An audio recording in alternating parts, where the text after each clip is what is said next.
தேசத்தில் உண்மையானவர்கள் என்னோட வாசம் பண்ணும்படி என் கண்கள் அவர்கள் மேல் நோக்கமாயிருக்கும். உத்தமமான வழியில் நடக்கிறவன் என்னை சேவிப்பான்.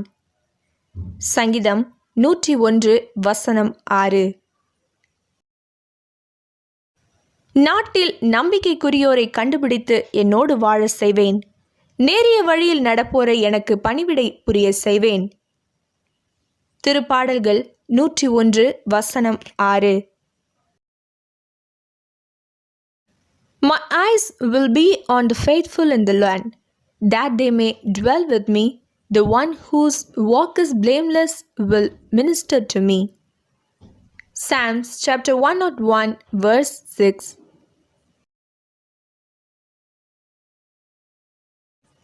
கிறிஸ்துவுக்குள் பிரியமானவர்களே, தேவன் வானத்தையும் பூமியையும் படைத்து சகலத்தையும் ஆளுகிற தேவனாக இருந்தும் அவர் மனிதனையும் நோக்கி பார்க்கிறவராக இருக்கிறார். இந்த வசனத்தின் முற்பகுதியில் தேசத்தில் உண்மையானவர்கள் என்னோட வாசம் பண்ணும்படி என்று சொல்லுகிறார். கர்த்தரோடு கூட நாம் தரித்திருக்கவும் அவரோடு நாம் ஐக்கியம் கொண்டிருக்கவும் நம்முடைய வாழ்க்கையில் அவர் எதிர்பார்க்கிறார். மேலும் அவர் நம்மேல் எப்பொழுதும் நோக்கமுள்ளவராகவே இருக்கிறார். கர்த்தருடைய கண்கள் நீதிமான்கள் மேல் நோக்கமாயிருக்கிறது. அவருடைய செவிகள் அவர்கள் கூப்பிடுதலுக்கு திறந்திருக்கிறது என்று சொல்லுகிறார்.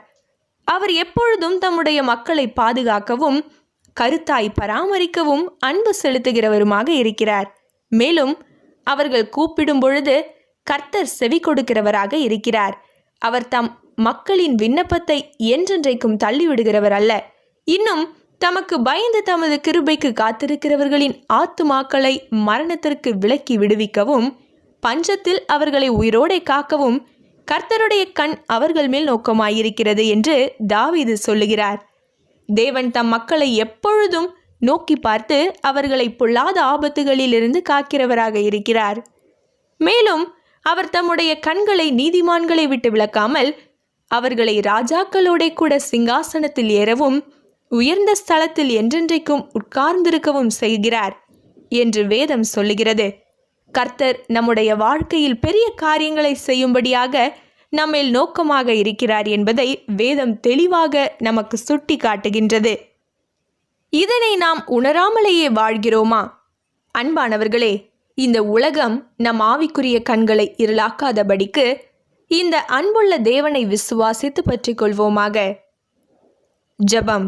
எங்களை நோக்கி பார்க்கிற அன்பு இயேசுவே, இந்த நாளிலும் எங்களை காத்தருளும். இந்த வருடம் முழுவதும் கரம் எங்களை தாங்கட்டும். உலகத்தின் பின்னாக நாங்கள் செல்லாமல் உம்மை உறுதியாய் பற்றி பிடித்து விசுவாசத்தில் தொடர்ந்து ஓட கிருபை செய்யும். ஆமேன்.